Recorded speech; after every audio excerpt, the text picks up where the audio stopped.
basic income guarantee recognizes that funds need to be available to all citizens to meet basic needs and abolish poverty. It is a minimum sum paid to all citizens unconditionally. An adequate basic income will provide stability and security for all citizens in uncertain times. Welcome to the podcast, Basic Income New Mexico, discussing the idea of a basic income initiative in New Mexico.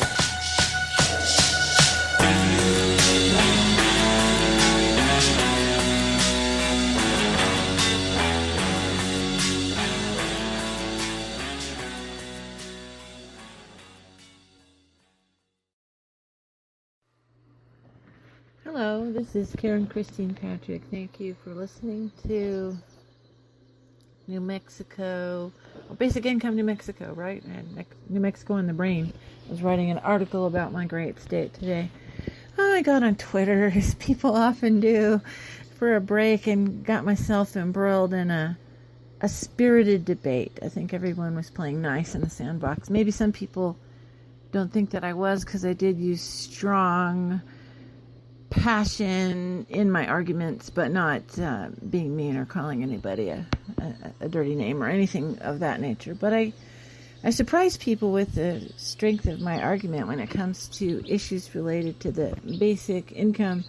And in this case, it was a spirited debate amongst, 4 or 5 people about the jobs guarantee idea that is kind of being promoted like more in a candidate sense or party sense. It seems like, Bernie Sanders came strongly out for the jobs guarantee as well as the $15 an hour minimum wage. He's been way more subdued on the idea of a basic income. And so I don't know how to express it from any other perspective except for the fact that I was a family caregiver, so I have that perspective. So there's where a lot of my passion comes from on why I think a UBI should be done first, and then maybe a jobs guarantee for anyone who wants to work over and above the minimum second, which is not how political season is going right now. Still very uncomfortable, except for Andrew Yang, presidential candidate, fronting with a basic income because he's a technologist. Today, I think he started or a couple days ago, he started the hashtag moral technologist, which is a lot of technology people are asking themselves, hey, is my work being used in an ethical manner? That's a valid point for technology people to consider. And so this is that discussion. But getting back to the jobs guarantee, okay, so why I am for a universal basic income or basic income guarantee first, before we look at a jobs guarantee program, is the fact that there are already millions of people doing really important human work for which they do not get paid. And coming, the most obvious one for me and for a lot of people is to look at family caregivers, whether they are caring for a child, whether they're caring for an elder, or whether they're caring for somebody who's disabled.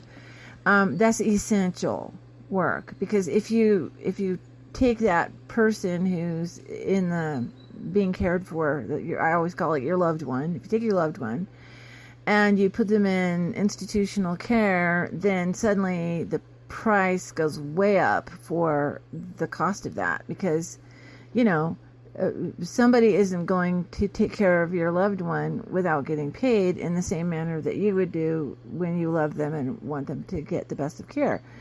So there's this whole aspect to this that I know from 20 plus years of caregiving. I mean, really more than that if you count that I was a stay-at-home mom. I was staying home and working in the tech field. I was really early telecommuter and did that for many years. Kept my hand in technology development for many years during my caregiving years after my sons grew up. I had my daughter with me for a number of years who's disabled. And then I pretty much was being crushed by that experience, being a single mom and taking care of a disabled person full-time 24/7, and they began to make budgetary cuts in respite care, so it was kind of killing me. And her care is complex, so basically after my health began to look like it was going to fail, and I had a number of emergency health incidences related to long-term stress, I made a really difficult decision to put my daughter into institutional care, which I did not want to do, but I had to do.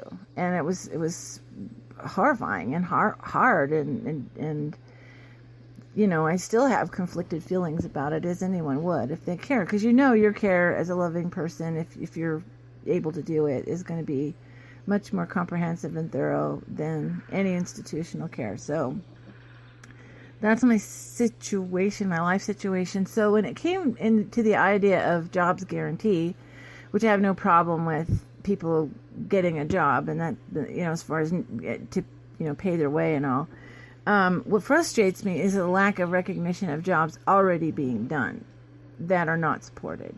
So that's kind of where I went from that. And then because I was couldn't work and was taking care of my daughter full time, I ended up in the system, you know, the system that's there for poor people who can't work. And I couldn't work, not because I didn't want to or wasn't able. I finally became unable due to disability issues, due to stress, due to hurting myself doing this job. So this is so common. When you get one long-term care needs patient, you generally get two long-term care needs patients, because the person taking care of them without support and with decreasing family support and without financial support, you're causing something called caregiver stress syndrome, which is akin to PTSD, which either physically or mentally breaks the caregiver or both. So that's becoming a factor as well, is that we're breaking our caregivers. And what's crazy is it's not necessary. But we have this warped work ethic that says jobs for pay are valid, and work you do that's valid and not for pay is invisible. And it's really frustrating. So I want to address the jobs guarantee just from that angle, and why I think we need to push for a UBI first, or basic income first. Jobs care, good pay for the jobs that you have, $15 an hour, which I think it should be a percentage of something, like some percentage of, so it could be more than 15 personally. Setting $15 an hour legally is problematic to me, because what if inflation is triggered, which they're trying to, purposely trigger inflation right now anyway, for the purpose of investors to make more money, so that, the inflationary push happens. So then would your $15 an hour wage be just a new minimum that then gets reduced in purchasing power through inflation? That's a question I want to address, but it's a good question. And then the idea is basic income is just to provide your basic needs. And then if you want to work on top of that, then the jobs guarantee then makes sense. So, if you don't have anything to do and you want to better your life and live beyond just basic level, if you can, by the way, which the jobs guarantee people do not address. Can you work over and above a basic? For a couple of reasons. One, your physical, mental ability, which of course they could create, sort of jobs to adapt to that. Your physical health, because you're expected to be on a job and do certain tasks, every day to retain a job. That's kind of the expectation. If you can't do that for whatever reason, if there's a barrier to your life, to childcare, elder care, whatever, your own health. So, if you make a job for someone with more difficult circumstances, you're going to have to provide a sheltered job situation right there. So let's just put that aside for a minute. And then also, if there is a job available. So that's a huge question. And one of the fellow sparring partners there in that discussion about jobs guarantee was David Graeber. And David Graeber wrote a book about bullshit, where he coined the term bullshit jobs. So pardon my French, pardon my English.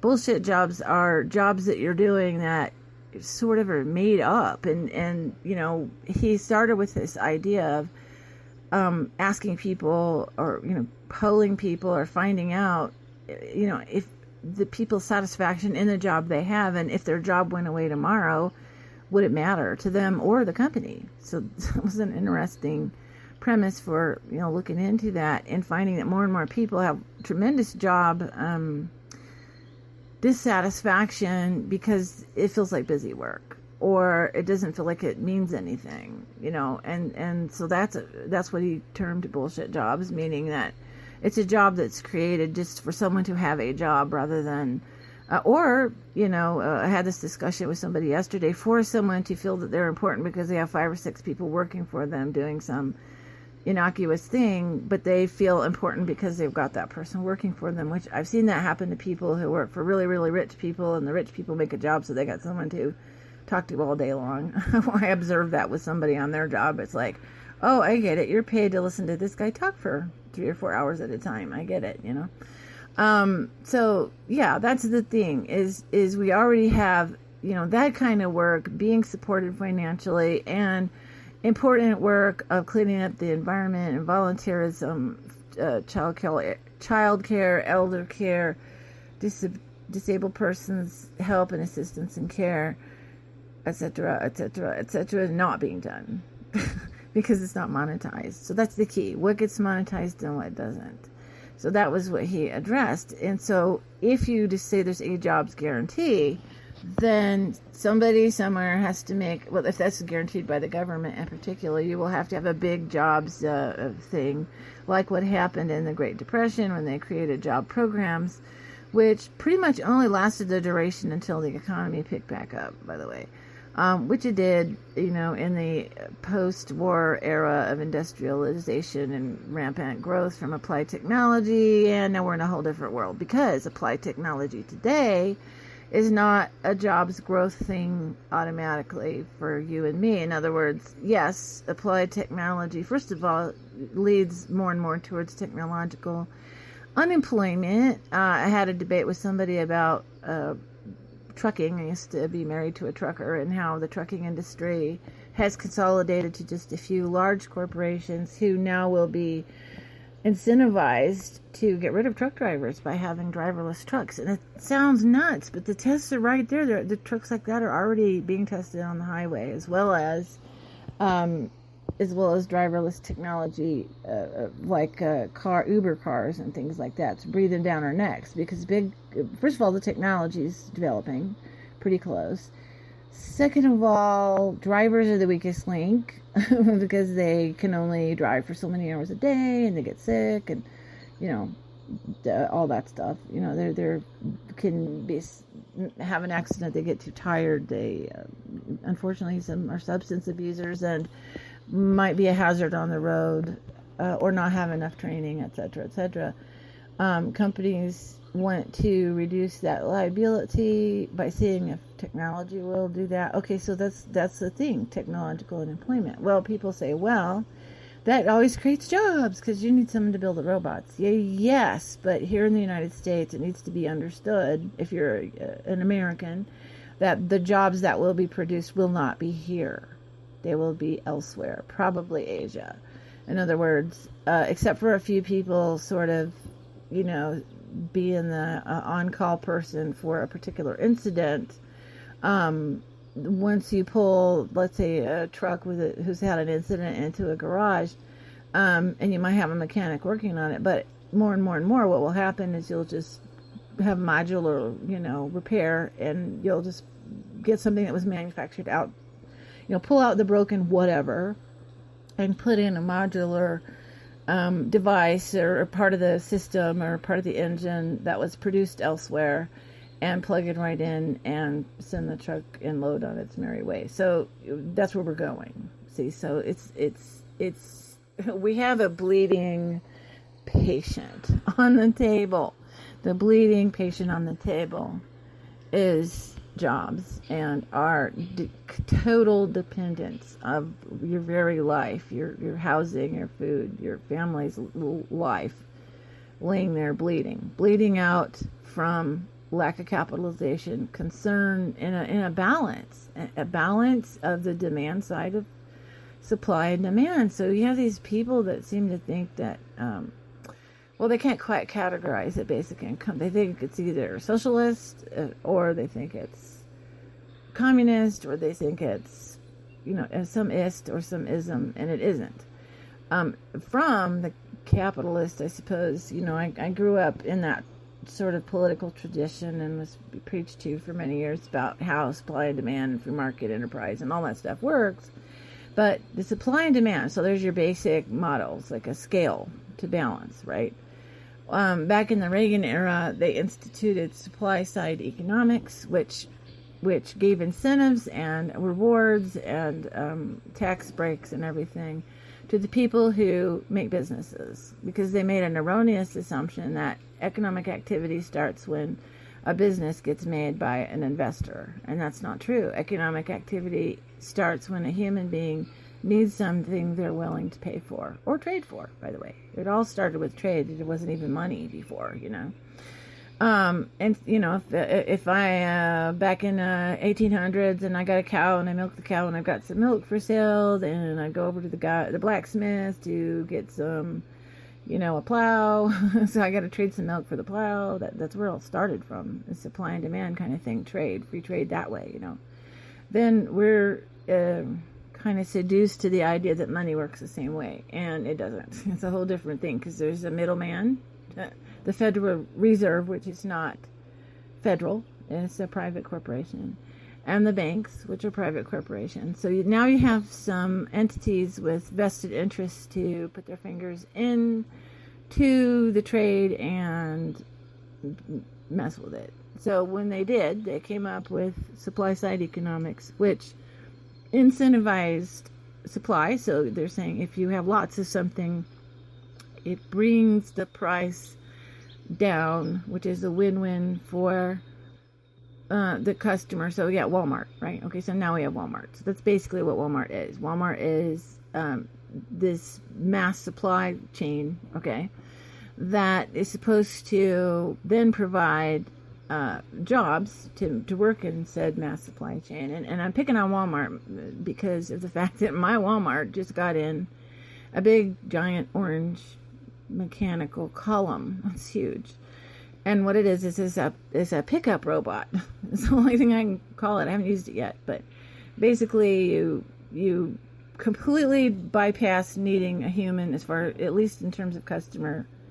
Maybe not the supply side of it. They probably still have humans working that, but on the customer interaction, it's completely human free, because except for me, I get on my app, I order something for pickup. 2 days later, I go to the big giant orange column in my Walmart, wave a barcode in front of a scanner, and some mechanisms go clinkety clankety clank, and pops out a box that has whatever it was that I ordered.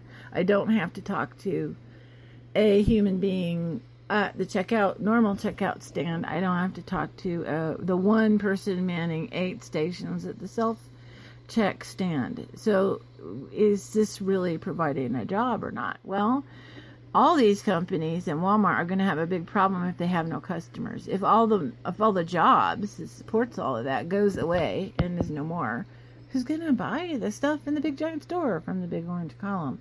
Good question. What's missing is that Milton Friedman, who was an economist in the Reagan era, I actually saw him speak, said that he had a balancing principle that was completely ignored.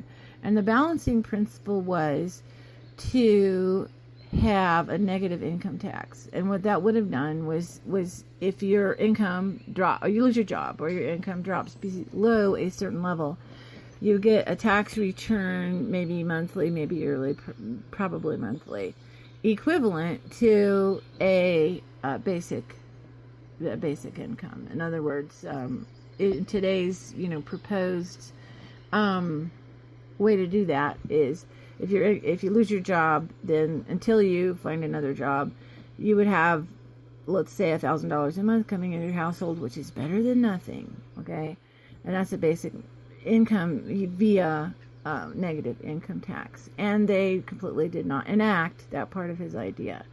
So now we're way down the road, and wealth inequality is increased. Because of course we're constantly incentivizing the rich people to continue to do whatever it is they do, which in this last GOP tax scam was to give them self-largesse, which I love the conservatives talking about de Tocqueville, and I'm going to go like deep, in an intellectual level, but de Tocqueville was the guy who was saying, well, the American system is going to last until they realize they can vote for themselves largesse, meaning giving themselves money through voting.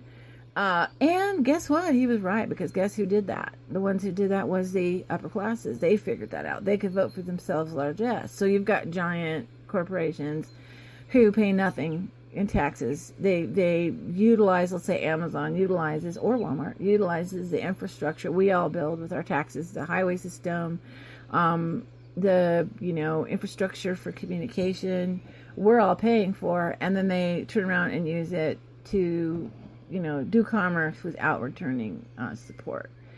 And so we got an imbalance, and we need to, first of all, correct some of those imbalances with some different tax ideas. So instead of giving them loopholes for being so special and having a business, make a payments tax or national sales tax or something where every transaction then gets a little bit taken off, not a horrific amount, because there's so many transactions that happen that basically it would bring some revenue into the situation without the government being totally dependent on income tax. And in the age of technological unemployment, I'm sorry, you can't tax income tax to a robot, can you? Even if the robot had a name or an ID. So that's the thing. So that's one part of it. And then the other part is to incentivize the demand side. So I think I've told this story before about a guy who it was in Japan when they were robotizing their assembly lines, and he watched the robots riveting a car and went through the whole spiel, and ostensibly was being incentivized to buy robots for a plant in America, a car manufacturing plant in America. And he says, this is great, but how are you going to convince a robot to buy a car? So he kind of nailed the problem, is the fact that it can't just be that we incentivize this supply side. When we get to this point, this different time, this is not the time like any other, because the robotization level is so high. AI is coming in. Automation is breathing down everybody's necks. And if you want to know if your job is at risk, you can go to willarobottakemyjob.com or willrobotstakemyjob.com. I can't remember off the top of my head, but yeah, check it out. Put your job title in there, or the one you're training for, or the one you're going to school for and getting into debt. Put that job in there and see the prognosis of that job. You'd be really surprised what is being automated rapidly and what is still safe. Probably being a psychologist or a counselor or a doctor. I mean, I don't think we want everything done by robots, right? So yeah, there you go. So the jobs guarantee is also got another problem to it that I don't like, and that's the fact that it's being proposed by people whose jobs are threatened by a basic income. So if you basically give people a basic income, and you don't have the system to give, you don't have the welfare system, you don't have the nonprofit organizations all addressing poverty, right? They get en masse fired, right? Because you abolished poverty. You said we don't want a poverty class anymore. There's a huge psychological issue here, because there really is a lot of people benefiting by there being poverty. And it's, if you're in poverty, you know that. If you're one of these people trying to help, it might not be as clear. But you need to be told. You need to be told, because once society figures this out, that they can just give people a basic income and get rid of the system, which is problematic on, I'm sure, every day that somebody works in that system, but it's a what I call a labyrinth of despair if you have to use that system. It's a nightmare. Then what'll happen is you'll be on it. It looks like if you don't know what's coming, you better make sure that a basic income is high enough, because the same people talk down how much a basic income should be, or say we have to do some kind of meritorious, like, do you deserve it or not thing. Who decides that? That's what the system's for. The system is means testing, which is deciding who's deserving. Well, we just decide everyone's deserving of a basic income.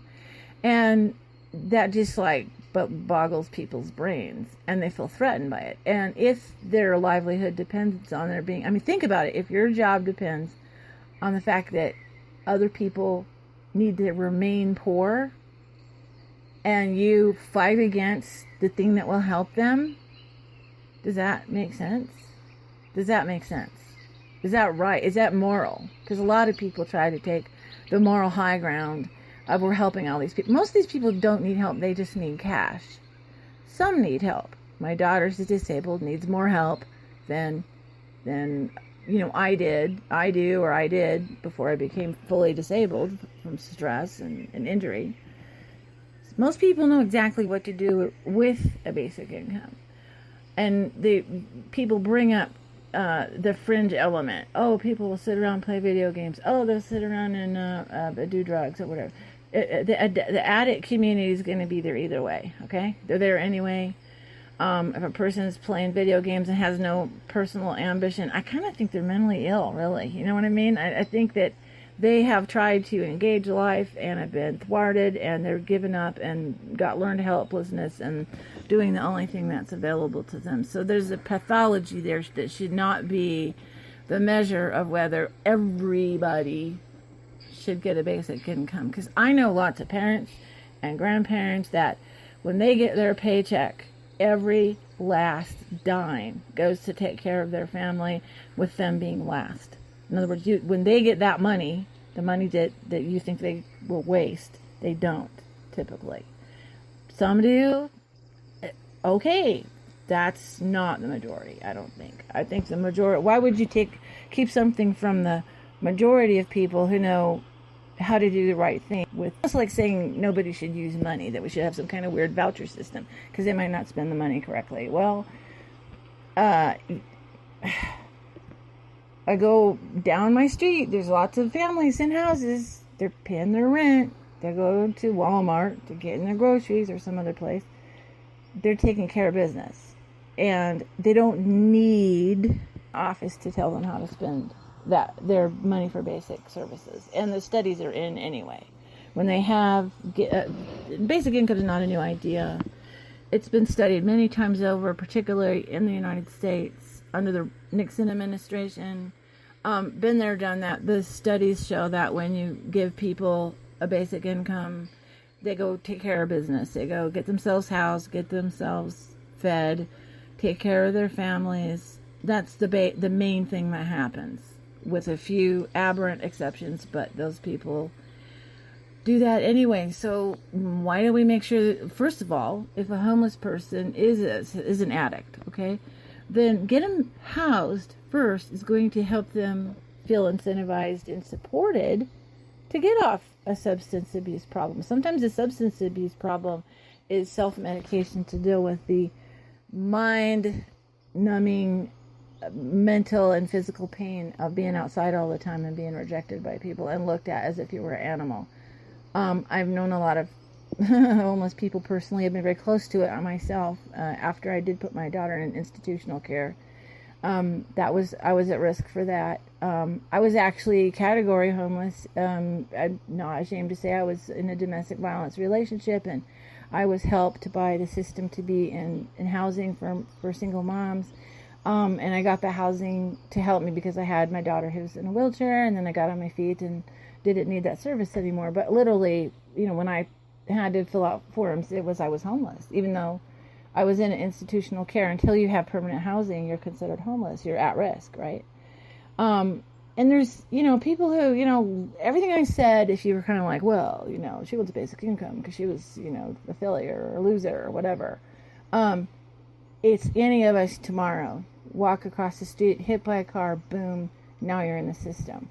Get cancer, boom, you're in the system. I've got someone I know right now who became permanently disabled because of the treatment for cancer. I mean, survived the cancer, but the treatment caused disability issues that look permanent now.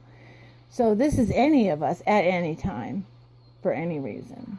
It's just a matter of time. It's just because it could be when you just get older, when you're older, you're a senior and you can't work your job.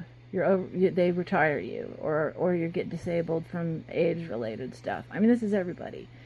So it's not my job right now to convince anyone who is listening to this and is judging me or any of those situations and feels very confident about their situation. Good for you. Guess what? This is for everybody else, and you have to realize that if you don't make it safe for everybody, if everyone doesn't have theirs what they need, yours is not safe. In other words, how long will society uphold and support only one part of it at the expense of everybody else? The hue and cry is on. The pitchforks and the torches are, being sharpened and lit. And what we need is a rational idea. And a basic income is a very rational idea. Look into it. Basicincome.org is the international organization. Basic Income Earth Network. Very good place to look into it. I wrote a short book on kcpatrick.com, Weird Shouldn't Starve. This was for my paranormal people that are dealing with, whistleblowing issues and looking into all that kind of stuff and feel like they shouldn't be at risk of financial assassination if they say the wrong thing to the wrong person. And if you don't think that's real, I'll just say this. Why is this term even in the national discussion tinfoil hat? It's a mockery term. So that has a whole thing attached to it. Might not be your bag. I live in New Mexico. We have Roswell, UFO Central here in my state. So I have to touch on that. But I also touch on the basic income from the perspective of a single parent, of being a caregiver, for a person who's disabled, who has to jump through the hoops in the system, and myself becoming disabled and all kinds, a domestic violence survivor, life circumstances for myself where, when I first heard about a basic income, I was like, oh, this totally makes sense. Jobs guarantee after a basic income. That's how I feel about it. I would like to see more politicians think this through and realize that the order should be jobs guarantee, higher minimum wage, basic income, jobs guarantee, higher minimum wage, universal health care. And we need this basic platform to then build upon and get all the other goodies of society. We could get safe and healthy communities. We could get better interactions with people. We could take the fear and pain out of the economic situations people that they go through that then becomes anger and hatred, right? Let's dial that down a bit by saying, hey, we're going to take care of everybody no matter what, right? As a social agreement. And then we can work on the areas that aren't so easy to resolve. But if we don't have a basic platform, a floor to stand on, a floor to poverty. How about no poverty? We don't need it. It's not needed. Not now with the wonders of technology doing all kind. That's one of my favorite things to post on social media is the cool stuff that's coming out to help people. My daughter is super excited about driverless cars because she can't drive because she's disabled and she wants to be able to call up an Uber car, roll herself into it, and go to the mall, go to Starbucks. She's excited about that. So anyway, this is my diatribe on the jobs guarantee. I hope that you understand where I'm coming from, and it's an ongoing conversation, and I support a jobs guarantee for anyone who wants it, and a basic income for people who want to do something else that they feel is important. So thank you for listening.